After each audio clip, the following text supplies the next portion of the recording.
Hello, everyone. Thank you for coming on to this Facebook Live little broadcast. And I apologize for us being a little late. We had technical difficulties.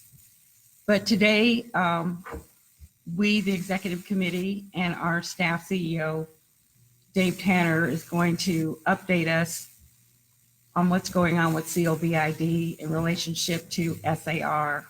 I know things have been going at warp speed. Things are changing minute by minute, but we're here to let you know what's going on. We're going to update you on about 12 different items. Denise Ross-Frankham is here with us today, as well as Kelly Swain and Aaron Stump, and we'll go over the different items that we're going to cover. But first, we'll have Dave Tanner come on.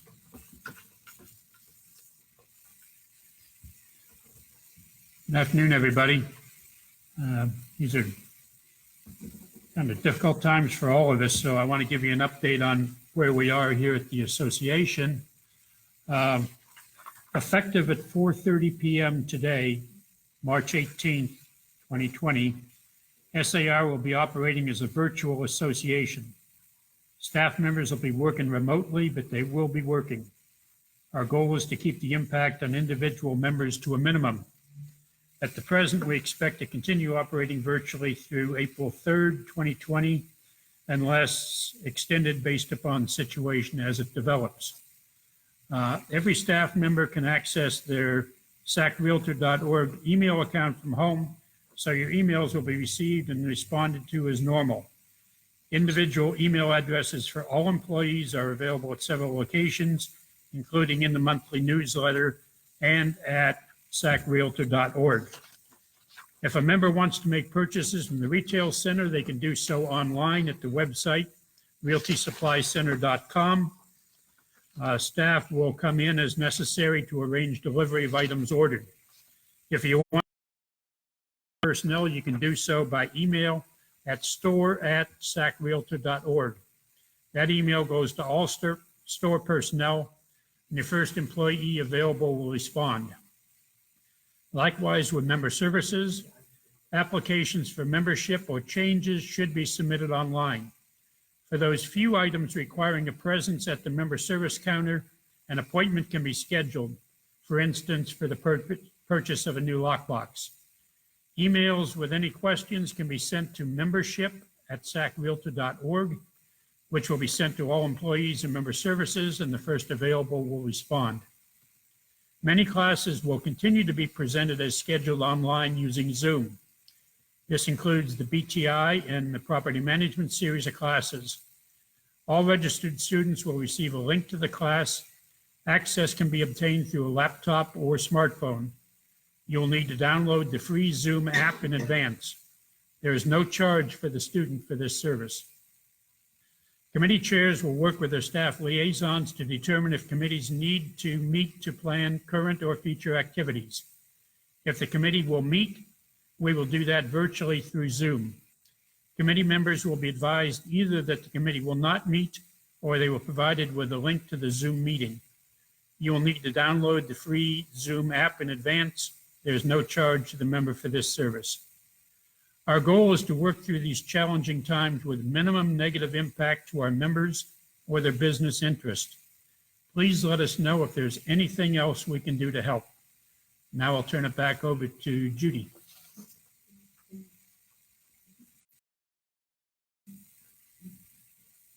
Hello, I'm not Judy.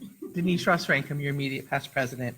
I'm going to give you updates on property tours and open houses, MetroList, and the coronavirus addendum. So property tours and open houses. We urge all members to heed the direction of your local, state, and national government entities regarding the COVID-19 outbreak. Based on the March 17th Sacramento County Directive and the March 18th Placer and Yolo County directives to stay at home effective immediately until further notice, we strongly recommend that you consider other alternatives to tours and open houses. First and foremost, consider the health and well-being of your clients, your fellow agents, and the public before holding a tour or open house.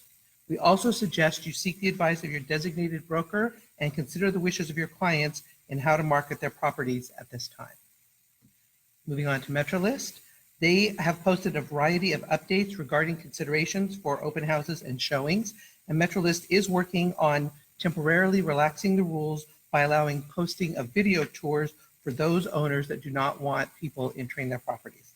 You can access these notices by logging into MetroList, clicking on the admin tab at the top, and by clicking View Broadcast Notices in the drop-down menu.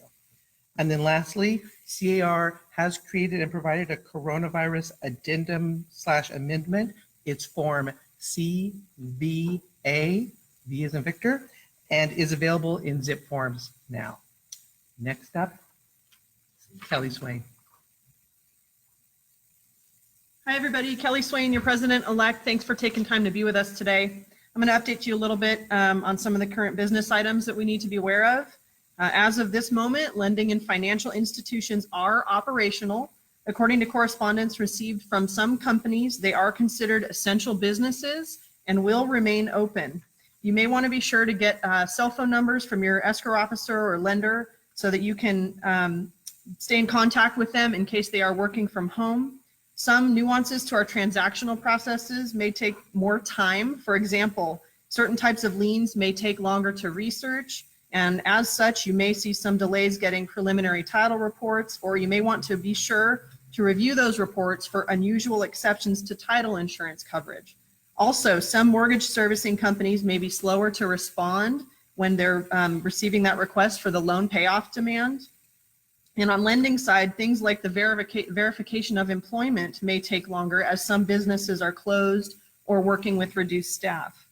As of right now, the Sacramento County Recorder's Office is closed to the public. However, they are still working, they are still staffed, and they will record documents as of this moment. Real estate exams. The Department of Real Estate is canceling real estate salesperson and broker license exams in all centers from today through April 7th, 2020. This action is being taken to comply with multiple county public health agencies ordering residents to stay home to slow the spread of COVID-19.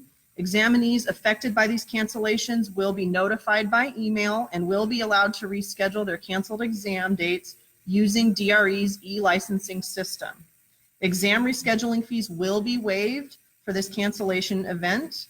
Anyone with questions or concerns can contact the department's the licensing program at 877-373-4542. Up next, your Secretary Treasurer, Aaron Stump.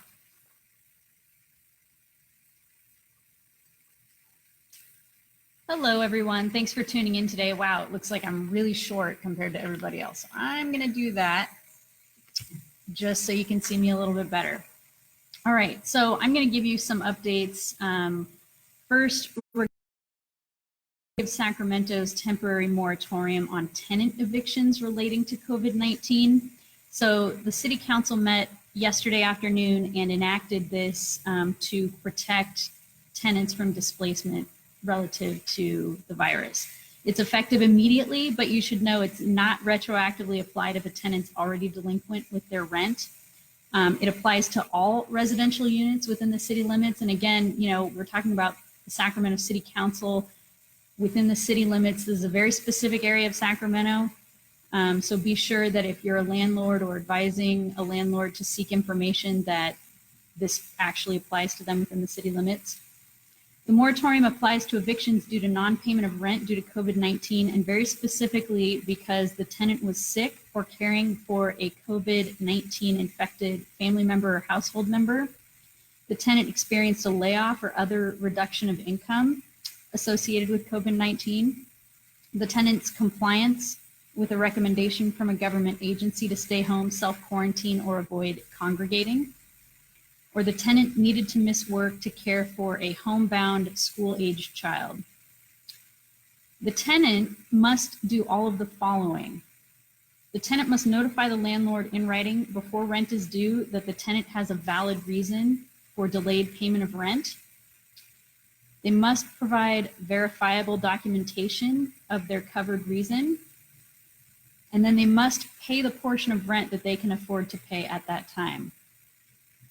The tenant then has 120 days after the termination of the Sacramento County Public Health Emergency to pay the landlord all unpaid rent. And it should be noted that the landlord and the tenant may voluntarily agree to a different time frame.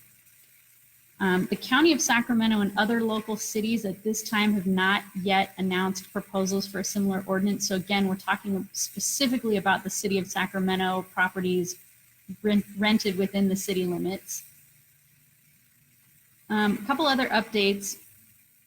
California State Legislature has adjourned for an early and extended spring recess.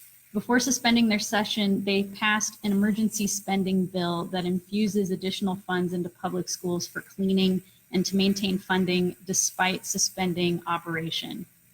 They passed another bill that provides Governor Newsom the authority to spend funds for emergency purposes. Thus far, things like cleaning childcare facilities, providing more beds for homeless people, as of now, mostly in hotels, expanded testing for COVID-19, purchasing more medical equipment, bringing new hospital facilities online and hospital beds, and then of course, providing in-home care. A couple updates that are literally very new as of an hour or two ago. The U.S. Department of Housing and Urban Development, HUD, this morning just announced that there will be a 60-day freeze on foreclosures and evictions. HUD's mandate specifically will only affect property owners with delinquent or past due FHA loans or residents in federally subsidized public housing that may be subject to eviction. The Federal Housing Finance Agency, the FHFA, also ordered Fannie Mae and Freddie Mac to suspend foreclosures and evictions for any single-family mortgages that they back for at least 60 days. As of right now, we don't have a whole lot of detail on these suspensions, so look to the association to provide that information soon once it becomes available. And now I will turn it back over to Judy.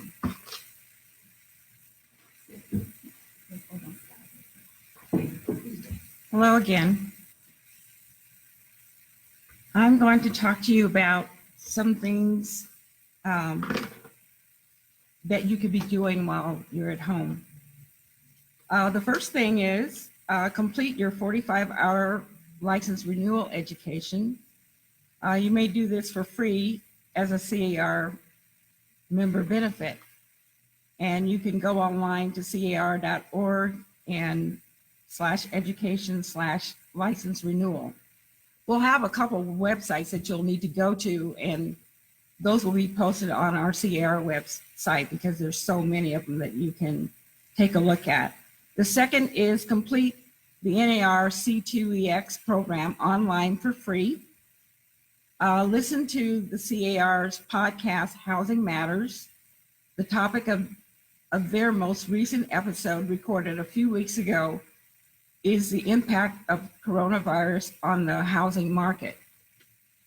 Participate in the U.S. Census online. You should have received those in the mail. If you haven't, check your mail because they're already down to the T's because Dave Tanner received his yesterday. I received mine over the weekend, so you should be getting it soon. Reevaluate your current marketing plans, farming efforts, and business plans. Our real estate market likely will look a little different when we emerge from this public health situation.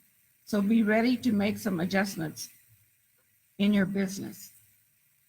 You can also host a virtual meetup for your clients or your friends or your family. You can do Google Hangouts, Zoom, and Microsoft Teams. They offer some ways that you can connect. Organize your homework space. If you're not in an at-risk group, consider volunteering at the local food banks or the Salvation Army or other services providing organizations. Offer to help your fellow realtors, neighbors, clients, and community members who may be in an at-risk group.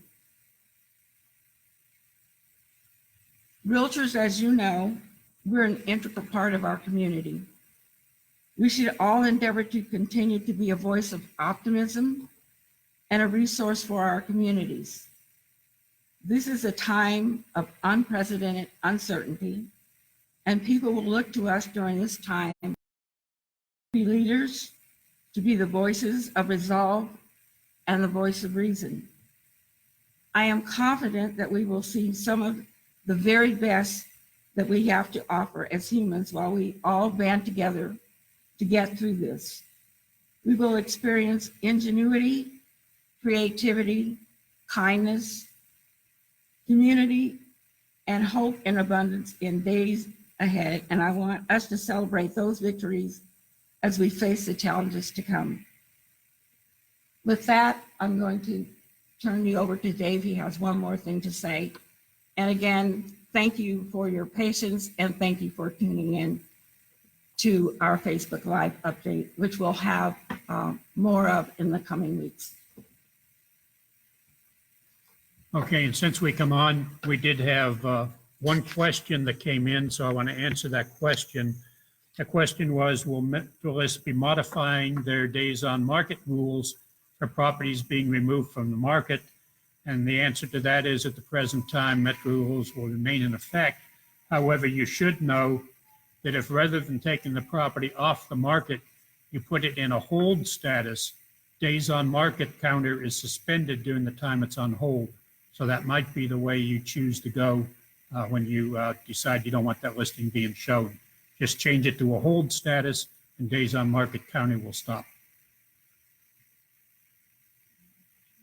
And looks like we have nothing else, no other questions. So we want to thank you all very much for tuning in. And as Judy said, we hope to do more of these in the next few days as more information comes available. Thank you all for being here.